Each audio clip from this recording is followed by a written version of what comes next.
Good morning everyone. दोस्तों आज है मार्च 10 2023 और हम लोग करने वाले हैं द हिंदू न्यूज़पेपर के एनालिसिस। मेरा नाम है सितेंद्र चौधरी और आज फिर से हम लोग कुछ नए टॉपिक्स यहाँ पे करने वाले हैं। तो नंबर ऑफ टॉपिक्स थोड़े से आज कम है तो ज़्यादा समय नहीं लगेगा, बट एक बार ब्रीफली देख लेते हैं क्या क्या आज हम लोग करने वाले हैं।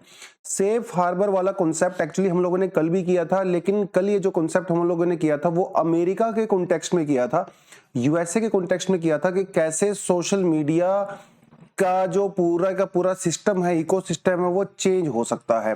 लेकिन आज हम इसको इंडिया के पर्सपेक्टिव से करने वाले हैं, थोड़ा इंटरेस्टिंग रहेगा। इंडिया ऑस्ट्रेलिया के रिलेशन के बारे में थोड़ा सा बात करेंगे, इन्फ्लेशन और इंडिया के बारे में थोड़ा सा बात करेंगे, कैसे इंडिया की इन्फ्लेशन जो है आने वाले समय में चेंज हो सकती है, मॉनसून वगैरह का यहाँ पे क्या इंपैक्ट हो सकता है, यानी कि इंडिया की इकोनॉमी के ऊपर क्लाइमेट का क्या इंपैक्ट होता है, थोड़ा सा वो हम लोग बात करने वाले हैं। SC/ST एक्ट के बारे में हम थोड़ा सा बात करेंगे, क्योंकि उड़ीसा हाई कोर्ट ने कुछ एक जजमेंट सा यहाँ पे दिया है अजीबोगरीब सा, उसके बारे में बात करेंगे। और एक एडिटोरियल हमारे पास है इंडियन रेलवे, उसके कुछ इश्यूज हैं और उसके कुछ सॉल्यूशंस हैं, उसके बारे में हम लोग बात करने वाले हैं। टेस्ट सेक्शन में आज बहुत बड़े बड़े आए हुए थे, कुछ खास मुझे दमदार लगे नहीं, तो आज उसको मैंने इंक्लूड नहीं किया है, तो आज उसको हम लोग यहाँ पे छोड़ देते हैं। बढ़ते हैं पहले टॉपिक पे। देखिए पहला टॉपिक क्या कहता है, centre to reconsider safe harbour clause in IT law. Reconsider का मतलब यह है कि सरकार ने इसको पहले भी कंसीडर करने की कोशिश की थी, लेकिन उस समय ये उतना सक्सेसफुल नहीं हो पाया था। सरकार अपने पुराने प्रपोजल को दोबारा से रिकंसीडर करना चाहती है। Safe harbour clause of the IT law ये क्या है, थोड़ा आपको बताता चलता हूं मैं। देखिए अभी ये कोई ड्राफ्ट नहीं है, समझ रहे हो। देखिए हमारे यहाँ पे कई सारी प्रोसेस होती हैं। सबसे पहले आता है प्रपोजल। सरकार अगर किसी चीज के बारे में कुछ आइडिया लेकर आना चाहती है तो पहले प्रपोजल आता है। उस प्रपोजल के बाद क्या होता है, पब्लिक से कमेंट मांगे जाते हैं। ठीक है, सिविल सोसाइटी से पब्लिक से कमेंट मांगे जाते हैं। उन कमेंट को ध्यान में रखते हुए सरकार उस प्रपोजल के बेसिस पे एक ड्राफ्ट तैयार करती है। फिर उसको जो ड्राफ्ट वगैरह में भी कुछ चेंजेस होते हैं, सरकार अपने हिसाब से कुछ नेगोशिएशन वगैरह इधर उधर से करती है, पब्लिक से ओपिनियन यहाँ पे भी मांग सकती है। फिर वो होता है तैयार, एक बिल तैयार होता है। वो पूरे का पूरा ड्राफ्ट जो है लॉ मिनिस्ट्री के पास जाता है। लॉ मिनिस्ट्री उसको इन डिटेल इन डेप्थ जो है एनालिसिस करती है। उसके आसपास जितने भी कानूनी जो चीजें होती हैं, clause, constitution and all that, वो सब कंसिडर करने के बाद एक जो है बिल तैयार किया जाता है। इस बिल को पार्लियामेंट में भेजा जाता है। फिर पार्लियामेंट में आपको बहुत अच्छे से पता है हमारे पास दोनों हाउस हैं, वहां पर ये पास होता है। फिर बाद में प्रेसिडेंट के पास जाता है और उनके सिग्नेचर होते हैं, तो वो बिल जो है वो एक कानून का रूप ले लेता है। ये होता है पूरे का पूरा एक प्रोसीजर होता है। यानी कि जो इनिशियली जो प्रपोजल होता है ना, वो गवर्नमेंट की जस्ट इंटेंशंस होती हैं। और इस समय गवर्नमेंट की इंटेंशन ये है कि हमारा जो पुराना भैया आईटी एक्ट है, उसके अंडर में सोशल मीडिया प्लेटफॉर्म को, इंटरमीडियरी प्लेटफॉर्म्स को जो प्रोटेक्शन दी गई है, जिसे सेफ हार्बर कहते हैं, उसके अंदर चेंज करने का समय आ गया है। ठीक है, अब ये सेफ हार्बर क्या होता है आपको ये थोड़ा बताता हूं। वैसे मैंने आपको कल बताया था, अगर आपने कल ध्यान से सुना होगा तो। जैसे एक एग्जांपल हम यहाँ पे दे सकते हैं फेसबुक का। ठीक है, फेसबुक जो है वो एक प्लेटफॉर्म है जिसके ऊपर आप अपनी पोस्ट डालते हो, जिसके ऊपर आप जो है कमेंट डाल सकते हो, किसी पोस्ट को लाइक कर सकते हो, वीडियो वगैरह अपलोड कर सकते हो। यह एक ऐसा प्लेटफॉर्म है। अब फेसबुक के ऊपर अगर आप कोई भी पोस्ट वगैरह डालते हो, वो आपका खुद का इंडिविजुअल डिसीजन है। उसमें फेसबुक का कोई रोल नहीं है। फेसबुक ना ही उस पोस्ट को क्रिएट कर रहा है, ना ही उस पोस्ट को पोस्ट कर रहा है। वो आपका इंडिविजुअल डिसीजन है, वो आपका फ्रीडम ऑफ एक्सप्रेशन है। आप किसी के बारे में कुछ भी कमेंट यहाँ पे कर सकते हो। ठीक है जी। अब मान लो आपने कोई ऐसा कमेंट कर दिया किसी के खिलाफ में और वो पर्सन हर्ट हो गया, उसने आपके ऊपर डिफेमेशन का केस लगा दिया कि भाई ये जो पुराना ये बंदा है जो राहुल, इसने मेरे खिलाफ जो है गलत सलत बोला है, बिना किसी प्रूफ के मुझे बदनाम किया है, तो मैं इसके ऊपर केस डाल देता हूं। अब आप राहुल के ऊपर केस डाल सकते हो, लेकिन क्या आप फेसबुक के ऊपर केस डाल सकते हो ये कह के कि राहुल ने फेसबुक के प्लेटफॉर्म का यूज किया है? आप नहीं डाल सकते। इसे कहते हैं सेफ हार्बर। मतलब फेसबुक, ट्विटर, इंस्टाग्राम, इन सबको प्रोटेक्शन प्रोवाइड करवाई गई है कानून के द्वारा। अगर कोई पर्सन आप इनको बेसिकली कोर्ट के अंदर चैलेंज नहीं कर सकते, क्योंकि ये जस्ट प्लेटफॉर्म है। आप इसको थोड़ा इस तरह से समझिए, जैसे रेलवे प्लेटफॉर्म है। रेलवे प्लेटफॉर्म के ऊपर बहुत सारे लोग खड़े होते हैं, वो अपनी उसकी सुविधा लेते हैं रेलवे प्लेटफॉर्म के ऊपर आके, राइट। अब वहां पे किसी दो आदमी का आपस में पर्सनल इशू के ऊपर झगड़ा हो गया। अब पर्सनल इशू के चक्कर में क्या आप दोनों रेलवे मिनिस्ट्री को भी क्या आप चैलेंज करोगे? क्या रेलवे मिनिस्ट्री को भी आप बोलोगे कि आपकी वजह से हुआ है? अरे भाई, हमने तो सिर्फ प्लेटफॉर्म प्रोवाइड करवाया है, आपका पर्सनल झगड़ा हुआ है, आप करिए। हाँ, आप कुछ लोग ये बोलेंगे यस के जो लॉ एंड ऑर्डर है वो तो रेलवे मिनिस्ट्री की चीज है। Yes, law and order railway ministry का होता है। उसी तरह से सोशल मीडिया प्लेटफॉर्म के भी कुछ रूल्स एंड रेगुलेशंस होते हैं। जैसे रेलवे मिनिस्ट्री का लॉ एंड ऑर्डर होता है, उस रूल एंड रेगुलेशन के अंडर में रह के ही आप जो है कोई भी पोस्ट कर सकते हो। आप रैंडमली कुछ भी पोस्ट नहीं कर सकते हो। Yes, there are some terms and conditions just like railway के रूल्स और रेगुलेशंस होते हैं। हाँ, इन अगर टर्म्स एंड कंडीशन आप फॉलो कर रहे हो तब कुछ भी पोस्ट कर सकते हो। ये होता है सेफ हार्बर। सरकार का यह कहना है कि जब आईटी एक्ट आया था 2000 इसको आए हुए 22 साल हो गए हैं। ठीक है, 2000 में तो 2000 में तो सोशल मीडिया भी जो है उतना ज्यादा था नहीं, कुछ भी नहीं था उस समय तो, राइट। तो एक तो सरकार ने यह कहा कि ये जो पुराना कानून है भैया बहुत पुराना हो चुका है, तो इसके अंदर नए चेंजेस करने जरूरी हैं। सरकार ने 2021 में एक नया रूल्स लेके आए थे जिसे कहा जाता है intermediary guidelines and the digital media ethics code 2021। इसके तहत क्या करना था उनको? इसके तहत यह होता है, अगर किसी पोस्ट के ऊपर कोई आदमी ऑब्जेक्शन करता है तो गवर्नमेंट के ऑर्डर पे उस पोस्ट को इन सोशल मीडिया प्लेटफॉर्म के द्वारा टेक डाउन किया जा सकता है। मान लो किसी ने कुछ पोर्न पिक्चर डाल दी किसी की, या किसी की फोटो वगैरह को जो है मोर्फ करके उसको डाल दिया, या किसी चाइल्ड पोर्नोग्राफी की साइड में कुछ डाल दिया, या बहुत ज्यादा न्यूडिटी अगर शो कर दी जाती है, या कोई रिलीजियस ऐसी हर्ट करने वाली पोस्ट डाल दी जाती है, तो उस केस में अगर सरकार सोशल मीडिया प्लेटफॉर्म को अगर ऑर्डर देती है तो उस पोस्ट को वापस लिया जा सकता है बाय दीज प्लेटफॉर्म्स। तो कुछ चेंज हमने कोई ने किए थे 2021 में, लेकिन सरकार का कहना है कि 2021 वाले जो रूल्स हैं वो काफी नहीं है, इसमें और ज्यादा स्ट्रिक्टनेस यहाँ पे अपनाने की जरूरत है। ये जो सोशल मीडिया प्लेटफॉर्म है भैया ये हाथ से निकल चुके हैं, तो थोड़ा सा कंट्रोल करने की यहाँ पे जरूरत है। ऐसी ही डिस्कशन यूएसए के अंदर भी हो रही है, ऐसी ही डिस्कशन कनाडा और ऑस्ट्रेलिया के अंदर भी हो रही है, बट वो करेंगे नहीं करेंगे that's a different matter, but yes there is a proposal, वो तो यहाँ पे आ ही रहा है। मुझे पर्सनली लगता है कि ऐसा नहीं करना चाहिए। बाकी आप अपने विचार कमेंट सेक्शन में बताइए कि क्या इन प्लेटफॉर्म को जिम्मेदार ठहराया जा सकता है कि नहीं। अगर इनको जिम्मेदार ठहराएंगे तो यार फिर इनका पर्सनल तो ये वैसे बंद ही कर देंगे अपने आप को। भाई इतना बड़ा देश है, बिलियंस ऑफ लोग यहाँ पे रहते हैं, किस किस पोस्ट को आप देखोगे, ध्यान से नहीं देख सकते ना, वो सारी चीजें हैं। खैर बाद में डिस्कशन करेंगे, कभी एडिटोरियल वगैरह आएगा इसके बारे में। India top tier security partner says Australia prime minister Albanese. तो भैया इंडिया में आए हैं तो एक तीर से बेसिकली कई सारे निशाने साधने की यहाँ पे कोशिश कर रहे हैं। तो G20 की मीटिंग वगैरह तो अटेंड करेंगे ही करेंगे, उसके साथ साथ फिर ये हमारे जो ट्रेड लीडर्स हैं यानी कि जो बिजनेस पर्सन हैं उनके साथ भी बातचीत करेंगे। अपार्ट फ्रॉम दैट हमारे जो डिफेंस मिनिस्ट्री वगैरह है उनके लोगों के साथ भी मिलेंगे। और वैसे भी ऑस्ट्रेलिया और इंडिया की दोस्ती काफी अच्छी है, आपको बहुत अच्छे से पता है, तो बहुत सारे मुद्दों के बारे में बात करने वाले हैं। अगर इंडिया श्रीलंका ऑस्ट्रेलिया की बात करें तो कई सारे ऐसे मल्टीलेटरल फोरम्स हैं जहां पे हम लोग कोऑपरेट करते हैं डायरेक्टली और इनडायरेक्टली। जैसे यूनाइटेड नेशन सिक्योरिटी काउंसिल की अगर बात करें, ऑस्ट्रेलिया एक ऐसा मेजर कंट्री है यहाँ पे जो इंडिया की परमानेंट सीट को सपोर्ट करता है यूनाइटेड नेशन सिक्योरिटी काउंसिल के अंदर। अपार्ट फ्रॉम दैट रशिया भी हमारी मेंबरशिप को सपोर्ट करता है, यूएसए भी हमारी मेंबरशिप को सपोर्ट करता है, फ्रांस भी बहुत खुल के हमारी पार्टनरशिप को उसको सपोर्ट करता है, यूके बहुत ओपनली नहीं करता है, बट यस यूके ने भी कई बार कहा है अगर यूनाइटेड नेशन सिक्योरिटी काउंसिल को अगर एक्सपेंड किया जाता है तो इंडिया एक को हम लोग सपोर्ट करेंगे, एक दो बार उन्होंने भी कहा है। चाइना हमें ऑफकोर्स सपोर्ट नहीं करता है और चाइना के पास जो है वीटो पावर है। ऑस्ट्रेलिया हमें सपोर्ट करता है, वो एक बहुत बड़ी चीज है। अपार्ट फ्रॉम दैट G20 के दोनों ही कंट्री मेंबर हैं, यहाँ पे भी हम लोग एक दूसरे को सपोर्ट करते हैं। कॉमनवेल्थ के अंदर भी दोनों कंट्री मेंबर हैं, यहाँ पे सपोर्ट किया जाता है। IORARC yes Indian ocean region के अंदर भी सपोर्ट करते हैं। एशियन रीजनल फोरम के अंदर भी, Asia Pacific partnership on the climate and the clean development, इन सब के अंदर जो है हम लोग पार्टिसिपेट करते हैं। और ईस्ट इंडिया समिट के अंदर देखिए आपको मैं यहाँ पे सजेशन दूंगा, आपको जो नोट्स आपने बना रखे हैं इंटरनेशनल ऑर्गेनाइजेशंस के बारे में, वहां पे डेफिनेटली ये जितनी भी चीजें हैं इनके नोट्स आपके पास अपने हाथ में होने चाहिए। IORARC के बारे में कई बार सवाल यूपीएससी में आ चुका है, एशियान के बारे में भी आ चुका है, ईस्ट एशिया समिट के बारे में क्वेश्चन आ चुका है, गंगा मेकोंग के बारे में क्वेश्चन आ चुके हैं, बे ऑफ बंगाल इनिशिएटिव के बारे में सवाल आ चुके हैं, बिम्स्टेक के बारे में सवाल आ चुके हैं।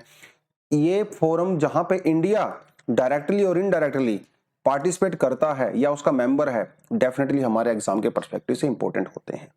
दोनों ही कंट्री WTO के अंदर जो 5 इंटरेस्ट पार्टीज हैं उसके अंदर भी हम लोग एक साथ काम करते हैं। अपार्ट फ्रॉम दैट APEC का मेंबर है और वो सपोर्ट करता है इंडिया की मेंबरशिप को वहां पे, ठीक है। 2008 में जो है ऑस्ट्रेलिया जो है वो सार्क का ऑब्जर्वर कंट्री भी बन गया था। तो ये तो कुछ फोरम्स हैं, बट आपको मैं तो यही सजेस्ट करूंगा, यहाँ पे पॉसिबल नहीं है सब फोरम के बारे में डिस्कशन करना। प्लीज आप अपने नोट्स में इन फोरम्स के बारे में डेफिनेटली पॉइंट्स ऐड जरूर करें, एग्जाम में बहुत सवाल आते हैं यहाँ से, ठीक है। थोड़ा सा बोरिंग लग सकता है, काफी ज्यादा कंटेंट पे रट्टा मारना पड़ता है, लेकिन यार एग्जाम तो क्लियर करना है तो रट्टा तो मारना ही पड़ेगा। अगर डिफेंस कोऑपरेशन की बात करें, पिछले कुछ समय से हमारा डिफेंस कोऑपरेशन काफी ज्यादा बड़ा है। यू नो वेरी वेल, पहले ऑस्ट्रेलिया और चाइना के रिलेशन बहुत अच्छे हुआ करते थे, लेकिन भैया कोविड से पहले थोड़ा सा गड़बड़ हो गई थी। कोविड में तो खैर रिलेशन इनके काफी खराब हो गए हैं। कोविड से पहले भी कुछ डिस्टरबेंस हुई थी इनके रिलेशन में, क्योंकि देखिए हल्का सा आइडिया आपको देता हूं क्या था। ऑस्ट्रेलिया के जो पार्लियामेंट है ना, उस पार्लियामेंट के अंदर चाइना कुछ इंटरफेरेंस करने की कोशिश कर रहा था। कुछ मेंबर ऑफ पार्लियामेंट थे उसके ऑस्ट्रेलिया की पार्लियामेंट में, कुछ ऐसे मिनिस्टर्स थे जिनको चाइना ने ब्राइब दिया था ताकि वो चाइना की फेवर में बात करें, और कुछ माइनिंग वगैरह है चाइना उनको सब लेना चाहता, तो करप्शन के कुछ चार्जेस वगैरह लगे थे वहां पे, और चाइना के ऊपर ऑस्ट्रेलिया के मिनिस्टर्स के ऊपर जो है वो जासूसी करने का आरोप भी लगा था। तो वो सारी चीजें हुई थी, तो जिसकी वजह से रिलेशन काफी बिगड़ गए। फिर कोविड-19 आ गया एंड ऑल दैट, उसमें तो बहुत खराब हो गए, ठीक है। तो ये पूरा मामला बनता है। तो जब से उनके रिलेशन खराब हुए हैं तब से इंडिया और ऑस्ट्रेलिया के रिलेशन बेटर होते नजर आ रहे हैं। आपको बताता चलूं, एक समय ऐसा था 2015 में जब ऑस्ट्रेलिया ने पहली बार क्वाड के अंदर पार्टिसिपेट किया था, मालाबार एक्सरसाइज के अंदर पार्टिसिपेट किया था, लेकिन उसके चाइना के दबाव में बाद में ऑस्ट्रेलिया ने उससे बाहर हो गया था। अब ऑस्ट्रेलिया मालाबार जो एक्सरसाइज है हमारी, उसका परमानेंट मेंबर बन गया है, और इस बार 2023 में ऑस्ट्रेलिया होस्ट भी करने वाला है मालाबार एक्सरसाइज को। तो रिलेशन काफी इंप्रूव हो गए हैं। मालाबार एक्सरसाइज हम लोग करते हैं, स्ट्रेटेजिक डायलॉग हम लोगों ने 2020 में शुरू किया, ओसिनडेक्स जो है ये भी हम लोग पार्टिसिपेट करते हैं। ऑस्ट्रेलिया के जो रॉयल ऑस्ट्रेलियन नेवी है और इंडियन नेवी है वो पार्टिसिपेट करते हैं यहाँ पे। उसके अलावा पिच ब्लैक जो एक एक्सरसाइज है इंडियन एयर फोर्स की, ठीक है, वो हम लोगों ने 2015 से शुरू किया था, 18 से आज ही हम उसको लोग कर ही रहे हैं। तो ये कुछ डिफेंस रिलेशन है हमारे बीच में। I hope you got the point जो मैं कहना चाहता हूं। चलिए, India must prepare for to curb volatility risk of the international rupee, RBI's Rao. तो ये भैया हमारे चीफ इकोनॉमिक एडवाइजर हैं मिस्टर राव, तो इन्होंने कुछ ये बातें हमें बोली है। कर्व का मतलब क्या होता है? कर्व का मतलब होता है किसी चीज को रिड्यूस करना, उसको कम करना, डिक्रीज करना, ठीक है। वोलेटिलिटी का मतलब होता है फ्लक्चुएशंस। तो जब रूपी के जो वैल्यू होती है डॉलर के कंपैरिजन में, उसके अंदर जब बहुत ज्यादा फ्लक्चुएशंस होती है तो ये हमारी इकोनॉमी के लिए अच्छा नहीं होता है। कोई भी इकोनॉमी जो करेंसी है वो तभी अच्छी मानी जाती है जब वो स्टेबल होती है। स्टेबल, देखिए करेंसी की स्ट्रेंथ से नहीं पता चलता है इकोनॉमी की जो हेल्थ है, नहीं, स्ट्रेंथ से नहीं, उसकी फ्लक्चुएशन से पता चलता है। अब जैसे आप जापानीज करेंसी को देखें, जापानीज जो करेंसी है येन, ये रूपी के कंपैरिजन में काफी वीक है, डॉलर के कंपैरिजन में बहुत वीक है, लेकिन फ्लक्चुएटिंग नहीं है, इसलिए जापानीज करेंसी अच्छी मानी जाती है। इंडियन करेंसी येन के कंपैरिजन में स्ट्रॉन्ग है, नो डाउट, लेकिन हमारी करेंसी काफी फ्लक्चुएट करती है, इसीलिए उतनी ज्यादा स्टेबिलिटी यहाँ पे नजर नहीं आती है आपको। ये किसी दिन बाद में बात करेंगे जो करेंसी की वैल्यूज है वो कैसे काम करती हैं, नहीं काम करती हैं। हालांकि किसी करेंसी की वैल्यू से ज्यादा फर्क नहीं पड़ता है, फर्क पड़ता है उस करेंसी की डिमांड से। मतलब ये मान के चलिए यार कि अगर एक डिस्टेंस को आप जो है किलोमीटर में मेजर करते हो, एक उसी डिस्टेंस को आप जो है सेंटीमीटर में मेजर करते हो, उसी डिस्टेंस को आप इंच में मेजर करते हो, मिलीमीटर में मेजर करते हो, डिस्टेंस तो फिर भी सेम ही रहेगा ना, डिस्टेंस थोड़ी ना बदलेगा। These are just the unit of the measurement. तो जो करेंसी होती है, डॉलर, रुपी, येन, पेन जो भी होती हैं, वो सिर्फ एक यूनिट होती हैं मेजर करने के लिए। ठीक है, $1 is equal to 1 rupee, $1 is equal to 100 rupees. तो ये सिर्फ मेजरमेंट की यूनिट है। फर्क पड़ता है जब डिमांड होती है, जिस कंट्री की डिमांड होगी वो स्ट्रॉन्ग होगी, जिस करेंसी की डिमांड नहीं होगी वो वीक होगी, दैट्स इट। खैर बाद में कभी बात करेंगे, ये इकोनॉमी का काफी कॉम्प्लेक्स सा टॉपिक रहता है, कैसे इकोनॉमी की जो डॉलर की वैल्यू फ्लक्चुएट करती है, ऑल दैट फ्लोटिंग सिस्टम क्या होता है, इट्स अ कॉम्प्लेक्स टॉपिक, बाद में बात करेंगे। अभी चीफ इकोनॉमिक एडवाइजर ने ये कहा है कि India's inflation rate was expected to ease in 2023-2024। ऐसी उम्मीद लगाई जा रही थी कि 2023-2024 में हमारी जो इन्फ्लेशन है वो थोड़ा सा कम हो जाएगी। हमारी इन्फ्लेशन कितनी चल रही है भैया, पिछले साल 7 से 8% तक चल रही है, जो कि अच्छा नहीं है। ये आपको कम से कम 3 से 4%, 5% के लगभग होनी चाहिए थी, तो काफी ज्यादा चल रही है। अब अगर अमेरिका में देखें, यूरोप में देखें, वहां पे जो यूजुअल इन्फ्लेशन होती है वो 2% होती है। पिछले 20, 25, 30 साल से वहां पे इतनी ही इन्फ्लेशन चल रही है, लेकिन पिछले साल वहां पे भी इन्फ्लेशन कितनी हो गई, 8 to 9%। पिछले 40-50 साल की सबसे ज्यादा इन्फ्लेशन रेट है ये अमेरिका में, यूरोप में। Getting this point?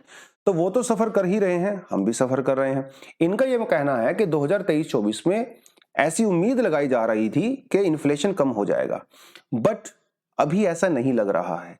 क्यों नहीं लग रहा है? एक तो मानसून, ऐसा अंदाजा लगाया जा रहा है कि इस साल मानसून जो है थोड़ा सा वीक रहेगा, क्योंकि इस साल एल नीनो हो सकता है। 50-50% चांसेस हैं। एल नीनो होता है तो मानसून यूजुअली वीक होता है, ला नीना होता है तो स्ट्रॉन्ग होता है।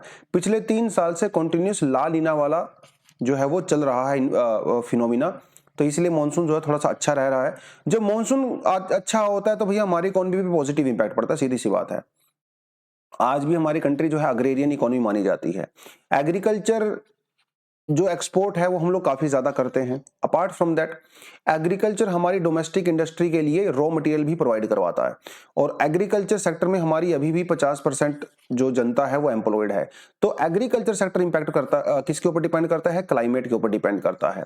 आज भी हमारी 50 से 60% जो इरिगेशन होती है वो रेन फेड होती है, मतलब वहां पे हम लोग इरिगेशन रेन से प्रोवाइड करवाते हैं, बेसिकली डिपेंड करते हैं रेनफॉल के ऊपर।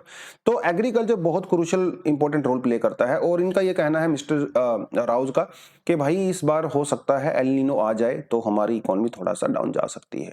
बट यस, अगर हम लोग इंफ्रास्ट्रक्चर के ऊपर फोकस करें, अपनी जो इंटरेस्ट रेट वगैरह है उसके ऊपर अगर हम लोग फोकस करें, वो सारी चीजें अगर हम लोग अच्छे से करते रहें, तो ऐसा अंदाजा लगाया जा रहा है कि भाई 2022-23 में जो हमारी इकोनॉमी $3.4 ट्रिलियन डॉलर की थी, 2026 में ये $5 ट्रिलियन डॉलर की इकोनॉमी बन सकती है, ऐसा इन्होंने कहा है। 2030 तक आते आते इंडिया की जो इकोनॉमी है वो $7 ट्रिलियन डॉलर भी हो सकती है, ऐसा इन्होंने कहा है। बाकी होगी कि नहीं होगी वो बात की बात है। चलिए, आई होप के हो जाए, सब यही उम्मीद करते हैं।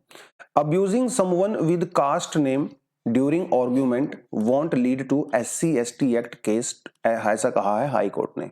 तो ये उड़ीसा का मामला है, कई साल पुराना मामला है। इसमें क्या हुआ था, 2 आदमियों का आपस में झगड़ा हो रहा था किसी बात को लेके, और एक आदमी ने दूसरे आदमी को गाली गलौज किया, और उसको गाली गलौज करते करते बीच में उसकी कास्ट का नाम लेके जो है उसको ह्यूमिलेट करने की कोशिश की। ठीक है, तो ये मामला गया कोर्ट में, इसलिए उनके ऊपर जो है SC/ST एक्ट लग गया। तो जज साहब का ये कहना है कि देखो भाई, 2 आदमियों के बीच में जब आपस में झगड़ा होता है तो उनका खून गर्म होता है, वो दोनों एक दूसरे को ह्यूमिलेट करने की कोशिश करते हैं, नीचा दिखाने की कोशिश करते हैं। अभी लड़ाई का पर्पस यही तो होता है ना कि एक दूसरे को जो है भला बुरा कहें। तो उस भला बुरा कहते समय गुस्से में अगर तैश में आके एक आदमी दूसरे आदमी को अगर कास्ट के नाम पे उसको अगर गाली दे रहा है, उसकी कास्ट का नाम लेके, उसकी पर्टिकुलर जिस वो ट्राइब से बिलोंग करता है उसका नाम लेके, तो SC/ST केस के अंदर उसको नहीं डालेंगे। क्यों? क्योंकि उस आदमी का पर्पस उसकी कास्ट को नीचा दिखाना नहीं है। उस केस में वो जानबूझ के उसकी कास्ट को नीचे नहीं दिखा रहा है, वो उस आदमी को ह्यूमिलिएट करने की कोशिश कर रहा है उस समय, हीट ऑफ द मोमेंट में, ऐसा उन्होंने कहा है। तो वो उन्होंने कहा कि भैया वो इमोशन में बह के जो है वो गाली दे रहा है, रादर देन वो एक्चुअली में किसी कास्ट को हैम्पर नहीं करना चाहता है। तो ये उन्होंने कहा है। देखिए, इंटेंशन का फर्क होता है। एक जो हाई कास्ट का पर्सन होता है, जब वो लो कास्ट को लेकर स्पेशली टारगेट करता है कि इसकी मुझे जात को नीचे दिखाना है, ये अच्छा आदमी नहीं है, ऑल दैट, तब तो बात अलग है। लेकिन 2 आदमियों का झगड़ा हो रहा है, बीच में उसकी कास्ट को लेके कुछ बोल रहा है, तो वो SC/ST के अंदर नहीं आएगा, ऐसा इनका कहना है। खैर, थोड़ा अजीबोगरीब सा ही उन्होंने जजमेंट दिया है, सिंगल बेंच की जज थी ये। अब ये मामला डेफिनेटली कोर्ट में जाएगा, हायर बेंच पे जाएगा, तब क्या होगा तब इसको हम लोग थोड़ा सा ज्यादा देखेंगे of course. But SC ST या एससीज या ट्राइबल कम्युनिटी के लिए हमारे कॉन्स्टिट्यूशन के अंदर कुछ प्रोटेक्शंस प्रोवाइड करवाई गई हैं, यू नो वेरी वेल। हमारे पास आर्टिकल 17 है जो कि अनटचेबिलिटी को अबॉलिश करता है पूरी तरह से। देखिए एक्ट होना, कॉन्स्टिट्यूशन के अंदर प्रोविजंस होना is a separate case. Ground के ऊपर चीजें आज भी सुधरी नहीं है, आज भी बहुत डिस्क्रिमिनेशन होता है, टाइम टू टाइम बहुत सारे केस देखने को मिलते हैं। बट आर्टिकल 17 जो है वो अनटचेबिलिटी को पूरी तरह से अबॉलिश करता है। आर्टिकल 46 क्या कहता है? Promote the educational and economic interest of the SCs, STs and other weaker section of the society and to protect them from the social injustice and exploitation। Article 338 के अंदर हम लोगों ने national commission of the schedule caste बनाया है, जिसके बहुत सारे फंक्शंस होते हैं कि SC कम्युनिटीज के रिगार्डिंग जो सजेशंस देनी होती हैं वो सब करते हैं, इन्वेस्टिगेशन भी कर सकते हैं, वो सारी चीजें हैं। 338A के अंदर हम लोगों ने national commission for the schedule tribe बनाया। तो national commission of schedule tribe, national commission of schedule caste, ये दोनों अभी कॉन्स्टिट्यूशनल बॉडी है भैया, ठीक है। कॉन्स्टिट्यूशन के अंदर प्रॉपर हम लोगों ने इनको इंसर्ट कर दिया है, जो ये थोड़ा आपको पता होना चाहिए। चलिए जी आगे बढ़ते हैं आज के एडिटोरियल के ऊपर। एडिटोरियल क्या कहता है? The ideal track to run India's logistic system. Logistic system का मतलब क्या होता है? लॉजिस्टिक सिस्टम का मतलब आप ये मान के चलिए कि ये ट्रांसपोर्टेशन से रिलेटेड है, ट्रांसपोर्टेशन से रिलेटेड है। आप दिल्ली में कोई सामान प्रोड्यूस करते हो, आपको वो सामान जो है वो कहाँ लेके जाना है? आपको वो सामान सपोज करो ऑस्ट्रेलिया लेके जाना है, तो पहले आप दिल्ली से भैया रोड के थ्रू जाओगे, मतलब दिल्ली में पहले उसको लोडिंग करोगे ट्रक के अंदर भर के, ट्रक में उसकी लोडिंग करोगे या ट्रेन में, जो भी करोगे ट्रक में या ट्रेन में, उसको मान लो पहले आप जो है यहाँ से विशाखापट्टनम लेके जाओगे। विशाखापट्टनम जाके आप उस कंटेनर की अनलोडिंग करोगे, अनलोडिंग करने के बाद आप उसको जो है कंटेनर में भरोगे, कंटेनर में भरोगे, लोडिंग करोगे, फिर उसको जो है आप ऑस्ट्रेलिया लेके जाओगे, ऑस्ट्रेलिया में जाके फिर उसकी जो है अनलोडिंग करोगे। तो ये सारे का सारा क्या होता है? लॉजिस्टिक होता है। एक सामान को एक जगह से दूसरी जगह पे पहुंचाना थ्रू डिफरेंट मेथड्स, उसे हम लोग लॉजिस्टिक बोलते हैं। इंडिया में लॉजिस्टिक कॉस्ट बहुत ज्यादा है as compare to developed countries, ठीक है। और इसके लिए हम लोगों ने एक प्रोग्राम चलाया था जिसे कहा गया था पीएम गति शक्ति, ठीक है। पहले इसका नाम जो था वो नेशनल इंफ्रास्ट्रक्चर पाइपलाइन था, ठीक है। 2019 में इसको लॉन्च किया गया था, फिर बाद में इसका नाम जो है पीएम गति शक्ति रख दिया गया था। इसमें प्रधानमंत्री जी का यह कहना था कि भाई हमारे देश में लॉजिस्टिक कॉस्ट को रिड्यूस करना बहुत जरूरी है ताकि हमारी जीडीपी ग्रो हो सके। हमारी कंट्री में ऐसा माना जाता है कि आज भी 4 से 5%, 7% कभी कभी जो है लॉजिस्टिक में ही चला जाता है, तो इसको रिड्यूस करना जरूरी है बहुत ज्यादा। कभी कभी जो है ये 15% भी हो जाता है, तो वेरिएशन होती है बहुत सारी। तो उन्होंने कहा कि हम लोग इंफ्रास्ट्रक्चर प्रोजेक्ट्स को जो है स्ट्रीमलाइन करेंगे। देखिए होता क्या है, अभी मान लो कोई रोड बन रही है, ठीक है, तो यहाँ पे रोडवे मिनिस्ट्री भी इन्वॉल्व है, यहाँ पे इलेक्ट्रिसिटी मिनिस्ट्री भी इन्वॉल्व है, यहाँ पे लेबर मिनिस्ट्री भी इन्वॉल्व है, यहाँ पे बहुत सारी मिनिस्ट्री इन्वॉल्व होती हैं। तो इन मिनिस्ट्रीज के बीच में आपस में सिंक होना चाहिए ताकि इंडिया में कोई भी इंफ्रास्ट्रक्चर प्रोजेक्ट चलाया जाए तो एक दूसरे के साथ मिलकर काम करें। इसके लिए जो क्या किया गया था पीएम गति शक्ति के अंदर 16 मिनिस्ट्री को जो है आपस में कोऑर्डिनेट किया गया था। तो उन्होंने क्या किया, एक पोर्टल बनाया, एक वेबसाइट पे पोर्टल बनाया। अब मान लो यहाँ पे कोई रोड बन रहा है, तो वो क्या करेंगे, उसकी डेली अपडेट वहां पे डालेंगे कि आज जितना रोड बना, यहाँ से यहाँ बना, ये विड्थ है, ये वो है, इतना मटेरियल वगैरह यूज हुआ, वो सब डालेंगे। अब रोड मिनिस्ट्री के साथ साथ हमारी जो दूसरी मिनिस्ट्री हैं, ठीक है, वो भी काम कर रही होंगी। जैसे मान लो यहाँ पे इलेक्ट्रिसिटी डिपार्टमेंट अगर वो काम कर रहा है तो वो भी अपडेट करते रहेंगे। तो इसमें होगा क्या, ये 60 जितनी भी मिनिस्ट्री होंगी, इनको एक दूसरे के काम की अपडेट मिलती रहेगी, जिसकी वजह से काम बहुत बेटर तरीके से हो सकता है। तो पीएम गति के अंदर ये किया जाना था। अपार्ट फ्रॉम दैट, पीएम गति शक्ति के अंदर हम लोगों ने क्या करना था, 11 इंडस्ट्रियल कॉरिडोर बनाने हैं भैया, 11 इंडस्ट्रियल कॉरिडोर, और दो डिफेंस कॉरिडोर बनाने हैं। इसमें से एक डिफेंस कॉरिडोर तमिलनाडु में रहेगा, एक डिफेंस कॉरिडोर जो है उत्तर प्रदेश के अंदर रहेगा। हमारे यहाँ पे जो गांव तक 4G कनेक्टिविटी को लेके जाना है, 17,000 किलोमीटर की जो है गैस पाइपलाइन बनानी है। बेसिकली कहने का मतलब ये है कि ये जो गति शक्ति प्रोग्राम है वो इंडिया में इंफ्रास्ट्रक्चर को पूरी तरह से ओवरहोल करेगा, हमारे यहाँ पे जो लॉजिस्टिक कॉस्ट होती है उसको रिड्यूस करेगा, एफिशिएंसी बढ़ाएगा और फिर बाद में हमारी जो है जीडीपी ग्रोथ भी होगी। ये है पीएम गति शक्ति। ये इस आर्टिकल में नहीं दिया गया, ये तो मैंने आपको एक्स्ट्रा वैसे डाल दिया एक्स्ट्रा समझाने के लिए। तो ये आर्टिकल क्या कहता है? आर्टिकल ये कह रहा है कि भैया इस पे कितना काम हुआ कितना काम नहीं हुआ, तो थोड़ी सी उसकी इन्होंने एनालिसिस की है। देखिए क्या कहते हैं, जो यूनियन बजट है 2023, इसमें पीएम गति शक्ति जो नेशनल मास्टर प्लान है, पहले उसका बजट 5,000 करोड़ रुपए था, उसको डबल करके 10,000 करोड़ रुपए कर दिया गया है। मतलब आने वाले समय में इसमें जो है बेटर काम यहाँ पे होगा। ये पैसा स्टेट्स को दिया गया है। टोटल बजट तो इसका बहुत ज्यादा है, 2.4 लाख करोड़, इतना पैसा स्टेट को दिया गया है।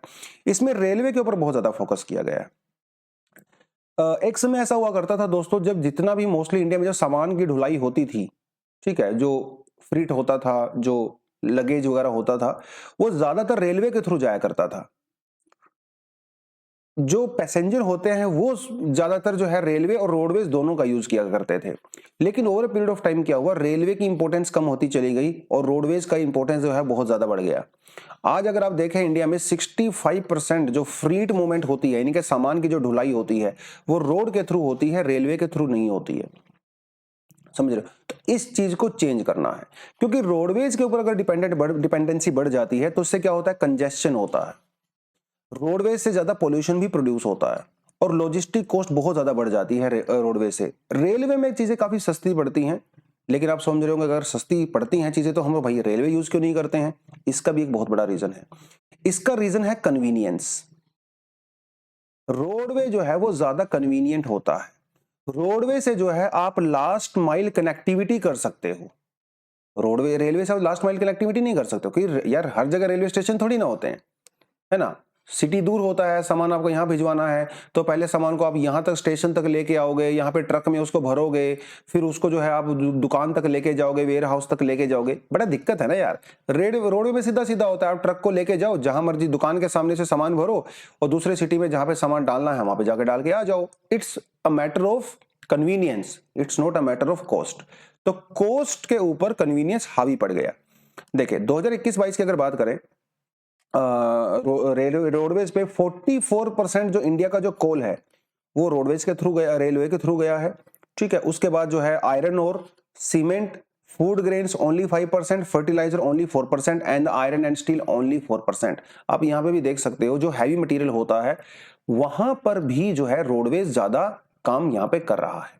ठीक है, container traffic over a period of time बढ़ा है। देखिए कुछ चाइना वाइना का एग्जांपल भी दिया है।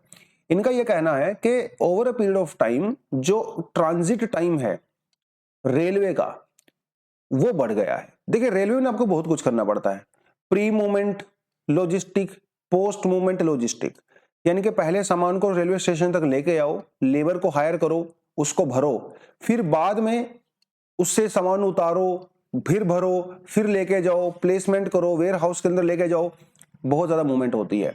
तो इसकी वजह से जो है दिक्कत यहाँ पे हो जाती है। तो इन्होंने क्या कहा है, lack of necessary terminal infrastructure, यानी कि रेलवे के जो प्लेटफॉर्म्स होते हैं, जो टर्मिनल्स होते हैं वहां पे प्रॉपर इंफ्रास्ट्रक्चर नहीं है। मेंटेनेंस करना भी बहुत मुश्किल हो जाता है वेयर हाउस वगैरह का, जहाँ पे सामान आपको स्टोर किया जाता है। इन सारी चीजों की वजह से दिक्कत होती है, कंजेशन होता है, सर्विस लेवल जो है लोअर वगैरह हो जाता है, वो सब इन्होंने कहा है। लास्ट माइल कनेक्टिविटी नहीं है। चाइना क्या करता है, चाइना ने एक बड़ा जबरदस्त सिस्टम बनाया हुआ है कंटेनर को कैरी करने का। इन्होंने अलग अलग रेलवे लाइन बना रखी है, पैसेंजर वाली सेपरेट है और सामान ढोने वाली सेपरेट है। इससे क्या होता है, एफिशिएंसी बढ़ती है। चाइना में कई कई जगह पे जो है डबल डेकर कंटेनर जो है वो कैरेज भी है। डबल डेकर मतलब डबल सामान जाता है भैया, और वो वहां पे सिर्फ और सिर्फ कंटेनर ही चलते हैं, वहां पे पैसेंजर नहीं चलते हैं।